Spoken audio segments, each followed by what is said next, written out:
നമുക്ക് ഇന്നൊരു റവ ഉപ്പുമാവ് ഉണ്ടാക്കാം. ഞാൻ അതിന് വേണ്ടിയിട്ട് ഒരു 3 കപ്പ് റവ ഒന്ന് വറുത്തെടുക്കുവാണ്. ഇത് വറക്കാത്ത റവയാണ്, അതിൻ്റെ അളവാണ് ഞാൻ കാണിക്കുന്നത്. അപ്പോൾ നന്നായിട്ടൊന്ന് വറുത്തെടുക്കാം. ഇതൊരു മുരുമുരാന്നായി വരും. ആ സമയം വരെയാണ് ഇതൊന്ന് വറുത്തെടുക്കേണ്ടത്. നല്ലൊരു സ്മെല്ലും വരും കേട്ടോ. ആ സമയം വരെ നമുക്ക് നന്നായിട്ട് ഇതൊന്ന് വറുത്തെടുക്കാം. ഇനി ഇത് വറുത്തതിന് ശേഷം തണുക്കാൻ വേണ്ടിയിട്ട് മാറ്റി വെക്കാം. ഇനി ഒരു 3 ടേബിൾ സ്പൂൺ വെളിച്ചെണ്ണ ഒഴിച്ചു കൊടുക്കാം. 1 ടേബിൾ സ്പൂൺ നെയ്യ് ഇട്ട് കൊടുക്കാം. ചൂടായി വരുമ്പോൾ 1 ടീസ്പൂൺ കടുക് ഇട്ട് കൊടുക്കാം.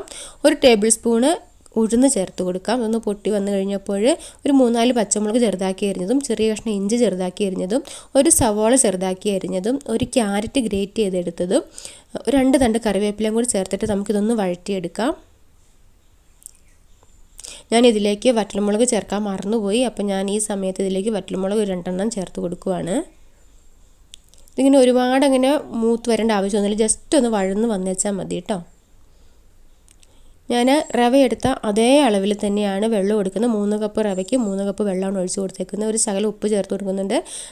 ഒരു 1/2 കപ്പോളം തേങ്ങ ചിരകിയതും കൂടി ചേർത്ത് കൊടുത്തിട്ട് നന്നായിട്ടൊന്ന് തിളയ്ക്കാൻ നമുക്ക് വെയിറ്റ് ചെയ്യാം. നന്നായിട്ടൊന്ന് തിളച്ച് കഴിയുമ്പോൾ നമുക്ക് വറുത്ത് വെച്ചേക്കുന്ന റവ ചേർത്ത് കൊടുക്കാം. ഇനി നന്നായിട്ടൊന്ന് ഇളക്കി മിക്സ് ചെയ്തിട്ടെടുക്കാം.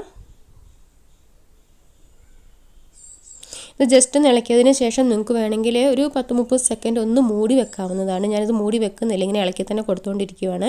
നന്നായിട്ട് ഇതിങ്ങനെ ഇളക്കി കൊടുക്കണം. ഇളക്കി ഇതിൻ്റെ കട്ടയൊക്കെ നമുക്ക് നന്നായിട്ടൊന്ന് വിടിയിച്ചെടുക്കണം. വെള്ളത്തിൻ്റെ അളവ് കൂടിപ്പോയാൽ കുഴഞ്ഞു പോകും.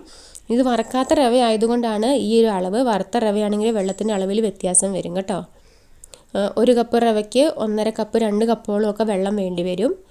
റവയുടെ അളവ് നമുക്ക് കുറച്ചെടുത്താൽ മതിയാവും. നമുക്ക് ഇതേ ഇത്രയും കഴിക്കുന്ന പോലെ ആയിരിക്കില്ല, അതിൽ അളവ് കൂടുതലുണ്ടാകും. വെന്ത് വരുമ്പോഴത്തേനും വറുത്ത റവയിൽ അളവ് കൂടുതലുണ്ടാകും.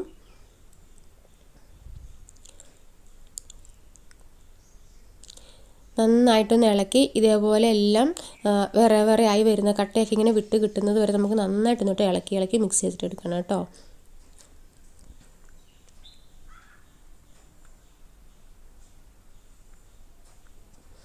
ഇപ്പോൾ നമ്മുടെ ഉപ്പുമാവ് ഇവിടെ റെഡി ആയിട്ടുണ്ട്. അപ്പോൾ നിങ്ങളെല്ലാവരും ഇതേപോലെ ഒന്ന് ഉണ്ടാക്കി നോക്കണം. ഉണ്ടാക്കി നോക്കിയിട്ട് നിങ്ങളുടെ അഭിപ്രായങ്ങളൊക്കെ ഒന്ന് കമൻറ്റായിട്ട് അറിയിക്കണം. ഇഷ്ടപ്പെട്ടാലും ഒന്ന് ലൈക്ക് ചെയ്യാനും ഷെയർ ചെയ്യാനും മറക്കണ്ട കേട്ടോ. അപ്പം ഇതേപോലെ വേറൊരു വീഡിയോ ആയിട്ട് വീണ്ടും കാണാം. Okay, bye bye.